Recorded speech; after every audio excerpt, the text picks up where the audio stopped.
Assalamualaikum warahmatullahi wabarakatuh. Ya, teman-teman, berjumpa lagi tentunya bersama kita Pelita.hati 207 yang tentunya pada kesempatan kali ini akan memberikan informasi-informasi yang sangat keren, beken, yang tentunya sembari menemani aktivitas kalian ya. Bagi kalian yang mungkin sekarang ini sedang dalam berkendara, ya silahkan berkendara dengan baik, perhatikan rambu lalu lintas. Bagi kalian yang lagi gabut, pengen tiduran, terus kemudian ngedengerin podcast yang sederhana ini tapi singkat, padat, dan jelas, dan dijelaskan dalam tempo yang sesingkat-singkatnya.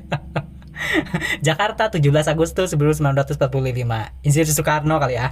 Dan juga kita semua yang ada di sini tentunya tim mengucapkan beribu-ribu terima kasih banget kepada kalian yang sudah like, comment, dan juga subscribe. Dan tentunya Pelita.hati 207 ini juga sangat thanks grateful kepada my friends, tentunya Mujahid Abina Zulfa. Yang si Zulfa itu gadis imut yang gaganyemnya itu nggak berhenti-berhenti ya, dijuluki dengan si pemilik gilingan gitu ya. Sorry. Soalnya lucu banget si Zulfa. Dan you know what, sebelum ke satu buah pembahasan sebetulnya saya pengen cerita lucu dulu nih ya. Tapi nggak apa-apa ya teman-teman ya.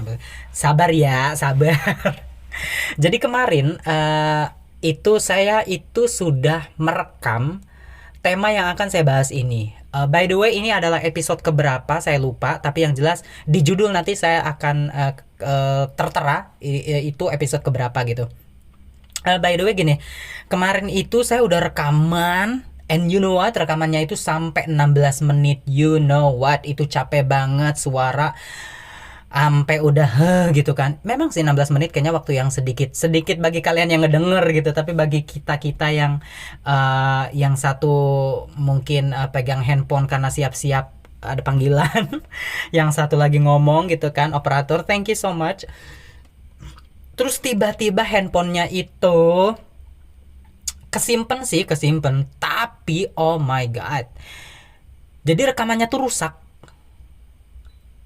Lu bisa bayangin gak sih kayak ngerekam segitu udah panjang lebar, capek, energi udah dibuang gitu kan, dan tiba-tiba rekamannya tuh rusak. Itu kayak oh my god, gue pengen ngebanting handphone gue yang satunya lagi.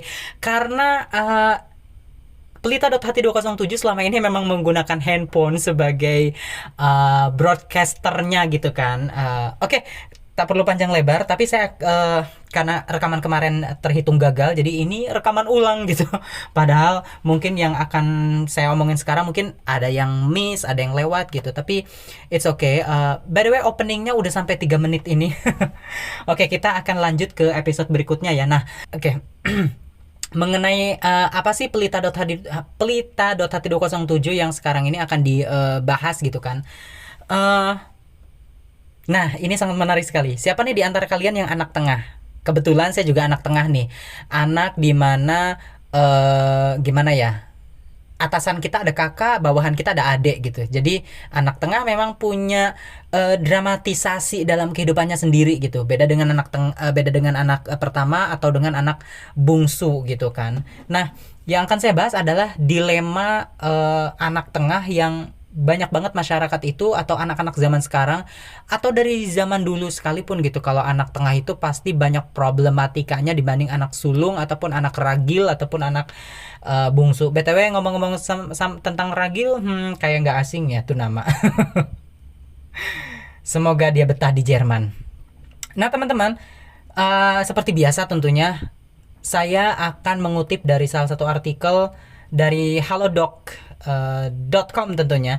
Jadi bayangin aja ya, memiliki adik dan juga kakak itu kan memang seneng ya. Kita tuh senang banget ya punya kakak, punya adik gitu. Jadi waktu kecil tuh kalian kan pasti ngebayangin gak sih pada saat kalian itu anak kedua misal, atau kalian itu anak ketiga, kalian ngerasa bahwa diri kalian tuh udah bungsu gitu kan. Ternyata nongol lah gitu, maksudnya ada orang nongol terus tiba-tiba disayang gitu. Terus anak pertama anak kedua tuh udah jadi orang yang amazing, jadi panutan, lihat tuh kakak kamu gitu-gitu dan lain sebagainya. Dan kamu menjadi anak tengah gitu, nggak jadi anak yang terakhir gitu. Nah itu menjadi dilema tersendiri bagi anak tengah. Nah jadi hal-hal yang semacam ini ternyata itu ada istilahnya. Istilahnya tuh namanya jadi middle child syndrome. Jadi apa itu middle child syndrome?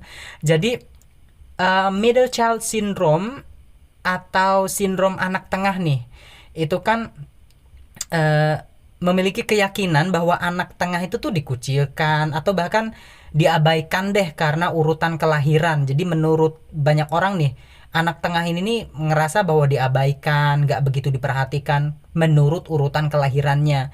Jadi beberapa anak itu kan mungkin memiliki kepribadian dan karakteristik yang beda-beda, yang sebagai akibatnya tuh jadi anak yang confused aja gitu, yang bingung. Nah jadi pada tahun 1964 nih ya, salah seorang psikolog, Alfred Adler, bukan Alfred Riedel ya. Kalau Alfred Riedel itu dia salah satu pelatih timnas Indonesia era Andik Firmansyah, Evan Dimas, ya bukan ala era 2016-an yang sekarang tentunya sudah meninggal. Jadi si Opa Alfred ini, by the way, saya ucapkan congratulations to Real Madrid yang sudah menjuarai Liga Champions yang ke-14, telah mengalahkan Liverpool tentunya di final Prancis kemarin dengan skor 1-0. Aduh, Decul kemana nih? Nah, jadi balik lagi, Om Alfred ini, bukan Alfred Riedel ya, tapi Alfred Adler itu mengembangkan salah satu teori pentingnya tentang urutan kelahiran dalam pengembangan kepribadian. Jadi dalam teorinya si Opa Alfred ini, dia juga mengklaim bahwa urutan kelahiran itu sangat mempengaruhi perkembangan psikologi si anak-anak tengah itu tadi gitu kan. Jadi menurut teori si Alfred ini, kelahiran jadi orang yang mungkin memiliki beberapa karakteristik kepribadian tuh bergantung pada urutan kelahiran. Jadi seperti anak pertama nih, yang ngerasa lebih berkuasa, lebih dominan, lebih dijadikan panutan. Terus anak bungsunya juga yang manja, yang lebih dikasih sayang. Nah sementara anak yang tengah itu kan biasanya berwatak tenang, sehingganya kok jadi ini. Jadi sehingganya anak tengah itu tuh memiliki berwatak tenang dan juga diabaikan. Tenang di sini kayak diam-diam ala-ala gimana gitu. Jadi bukan tenang yang bijaksana ataupun wibawa juga enggak. Jadi nih, teori ini ngebuka jalan untuk ngelihat lebih dalam lagi nih, gimana urutan kelahiran itu tuh pengaruh banget terhadap gini guys, terhadap psikologinya seseorang. Tapi meskipun teori Adler ini ya banyak dipakai, ya nggak sepenuhnya benar juga ya. Artinya di dalam kondisi masyarakat tertentu kan ada anak-anak tengah yang justru malah disayang oleh orang tuanya dengan alasan tertentu gitu kan. Jadi middle child syndrome ini kan biasanya tuh muncul karena anak tengah tuh sering banget nggak dipuji kayak kakaknya, nggak disayang dan dimanja kayak adeknya gitu. Jadi sehingga ngebuat ngereka lagi buat mereka tuh kayak ngerasa dikucilin atau diabaikan gitu. Jadi anak tengah ini kan mungkin ngerasa bahwa dirinya kan nggak ada yang merhatiin gitu loh, nggak ada yang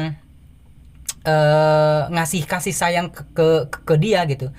Sehingganya muncullah rasa-rasa iri, muncul rasa-rasa di mana ini kayaknya butuh banget deh untuk jadi persaingan gitulah gitu. Jadi gimana caranya punya atau menarik perhatian orang tua sehingga orang tua tuh bisa lebih fokusnya ke dia, yaitu si anak tengah gitu. Jadi kalau karakteristik middle child syndrome ini itu bisa kita lihat dari beberapa sisi ya. Dari sisi kepribadian nih. Jadi anak tengah tuh itu punya kepribadian yang sering banget dibayang-bayangi oleh saudara kandungnya yang lain gitu. Jadi kakaknya yang lebih tua tuh kan punya kemampuan kerja keras yang bagus. Adeknya atau si anak bungsu ini juga manja banget ke orang tuanya karena mungkin masih kecil dan sebagainya. Jadi kepribadian mereka tuh kan mungkin diredupkan sama saudara mereka sendiri, sehingga biasanya ya mereka anak yang pendiam dan pemarah gitu. Pendiamnya mungkin karena ngerasa bahwa kok kayak gini sih gitu kan, beda sama kakak sama adekku. Pemarahnya ya karena ada satu titik di mana anak tengah ataupun, tapi dalam anak tengah ini tidak semuanya ya yang terkena middle child syndrome ini khususnya gitu, ngerasa bahwa ya udah deh, marah-marah aja tuh bentuk dari kesetresan yang dia rasakan gitu. Nah, berikutnya nih ya, kalau dilihat dari sisi hubungan. Jadi anak tengah tuh kan mungkin punya kesulitan ngerasa bahwa setara dengan saudara mereka tuh dalam hubungan orang tua tuh kayak kayak aneh aja gitu. Jadi kakaknya yang lebih tua tuh seringkali memikul lebih banyak tanggung jawab, sementara adiknya tuh sangat dimanja oleh orang tuanya. Jadi anak tengah juga tidak terlalu diperhatikan. Maksudnya gini loh teman-teman. Eh Misal dalam satu keluarga dia adalah anak kelima gitu. Anak pertama tuh oleh orang tuanya diberikan harapan, diberikan tanggung jawab. Of course itu kan butuh dialog, butuh lebih banyak apa namanya? Dialog ya yang dimaksud. Lebih banyak dialog, lebih banyak tatapan mata sayang ataupun harapan dan lain sebagainya. Begitu ke anak bungsunya karena masih kecil, jadi orang tua ngerasa ya menyayangi, mengayomi karena masih kecil. So anak tengah kayaknya no, kayaknya kok aku nggak dapat itu gitu loh. Nah ini yang menjadi problematika middle child syndrome itu sendiri. Jadi mereka memiliki persaingan ya. Jadi dengan kayak gitu kan mau tidak mau anak tengah punya juga persaingan. Jadi anak tengah tuh kan sering ngerasa perlu bersaing dengan adik dan kakaknya untuk dapetin perhatian orang tuanya. Jadi mereka tuh kan mungkin bersaing untuk ngedapetin perhatian di antara saudara kandung mereka sendiri gitu kan. Karena mereka tuh juga beresiko diabaikan oleh salah satu dari mereka. Maksudnya kalau saya nggak ngelakuin cari perhatian ini, ya saya juga bakalan diabaikan gitu loh.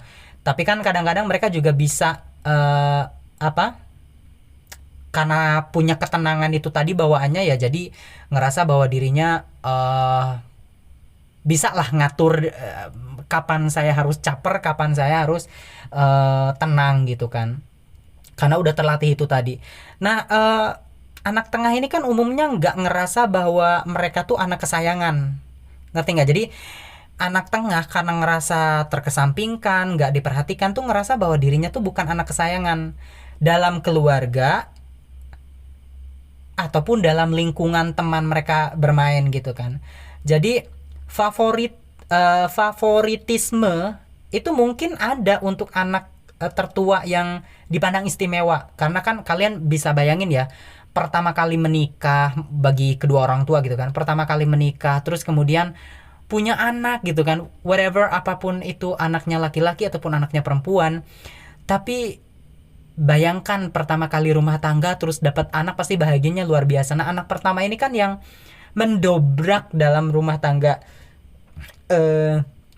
bagi salah satu family gitu kan. Jadi pasti ada ngerasa istimewanya, difavoritkan dan lain sebagainya. Jadi nah untuk anak yang bungsunya sendiri dipandang sebagai anak yang paling menggemaskan karena kan masih kecil, disayang, masih lucu-lucunya gitu kan. Nah kalau anak tengah tuh berbeda di antara keduanya tadi ini, jadi nggak dapat favorit salah satu orang tuanya. Jadi ya nggak dapat gitu favorit dalam satu ininya, maksudnya di dalam family itu sendiri gitu. Tapi yang unik nih teman-teman, tidak selamanya tuh anak tengah itu juga memiliki problematika seperti ini ya. Karena yang saya bahas ini kan orang-orang yang terkena middle child syndrome. Jadi ada kepanikan gitu loh dari kecil. Jangan lupa bahwa middle child syndrome ini itu bisa berlanjut ke dewasa loh. Karena begini, kebawaan ataupun kebiasaan anak tengah pada saat dari kecil sudah nggak dapat perhatian, itu kebiasaan ini itu bisa sampai dewasa mereka bawa.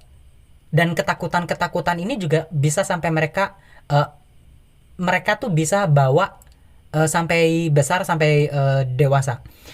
Salah satunya adalah di dunia pekerjaan, pada saat dia sekolah, atau pada saat dia di lingkungan tertentu, karena terbiasa untuk mencari keeksisan agar diperhatikan. Ini bisa berdampak